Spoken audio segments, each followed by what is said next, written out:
Hey everyone, got a science test on light and color coming up? Or maybe you're just curious about how we see the world? Well, you've come to the right place. We are going to break this all down into a super simple visual study guide that'll help you ace it. Okay, so here's our game plan. We're going to start with the basics. What even is white light? Then we'll get into the two totally different ways colors are made, one for light and one for paint. After that, we'll see how this all works in the real world, and we'll wrap up with a little quiz question to make sure it all stuck. Let's do this. First things first, let's talk about our main ingredient for today, white light. You got to understand this because it is the starting point for literally everything else we're going to cover. I know, right? That sounds kind of crazy. The light from a lamp or from the sun, it looks white to us, but believe it or not, it's actually hiding a pretty cool secret. And here's the big reveal. When you shine white light through a prism, it splits open into all the colors of the rainbow. This process is called dispersion, and it's the ultimate proof that white light isn't its own color. It's actually a mashup of red, orange, yellow, green, blue, indigo, and violet light, all mixed together. Okay, so if white light is really all the colors combined, then how do things like our phone and TV screens make specific colors? Well, that brings us to our first method of making color.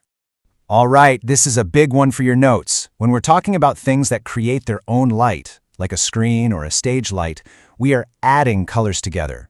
Think about it. You start with a black screen, which is darkness, and you add light to it. And the building blocks for this are the three primary colors of light: red, green, and blue. You've probably seen RGB on tech specs before, right? Well, this is what it means.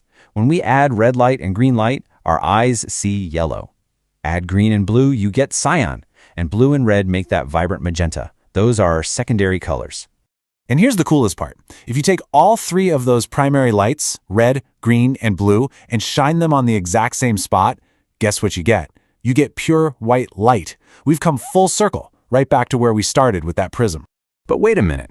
Anyone who's ever messed around in art class knows that if you mix red, green, and blue paint, you absolutely do not get white. You get a sludgy, brownish-black mess. So what gives?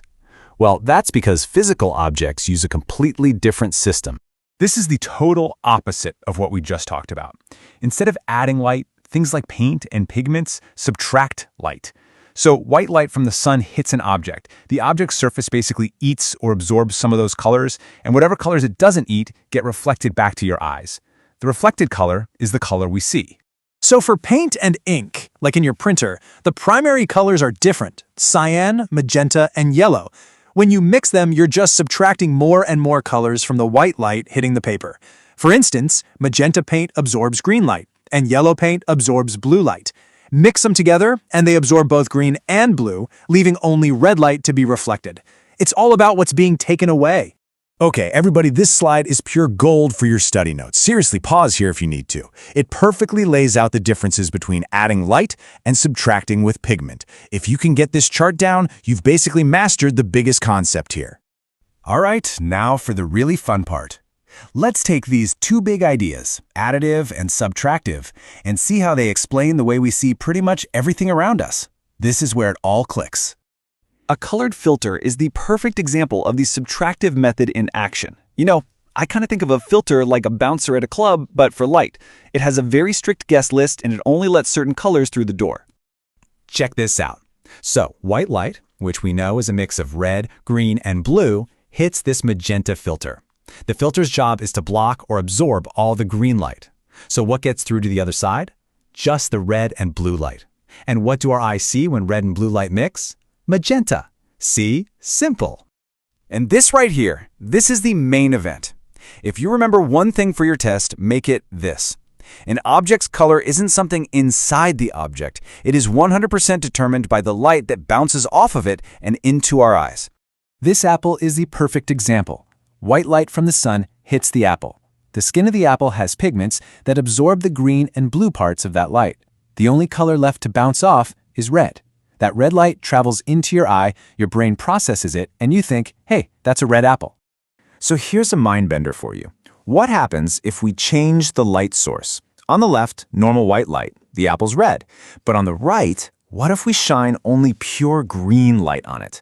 Well, the apple's skin is still programmed to absorb green light, but now there's no red light available for it to reflect. Nothing bounces back to our eye. So the apple looks black. Wild on? All right, you've made it to the final boss. You've learned about additive and subtractive color. You know how light sources and objects work together. Let's put it all to the test with one final challenge. Okay, here's the scenario. A yellow banana in a room with only a pure blue light. What color would it look like? Let's think it through. What makes a banana yellow? Its skin reflects red and green light and it absorbs blue light, right? But in our room, the only light available is blue. So, the banana skin is going to absorb that blue light because that's what it does. But there's no red or green light around for it to reflect. So, if no light is reflected, our eyes see nothing. The banana would look black. And that right there is the absolute key to all of this.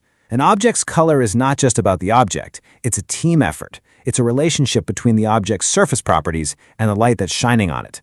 Once you truly get that partnership, you've totally mastered the science of color. Now go ace that test.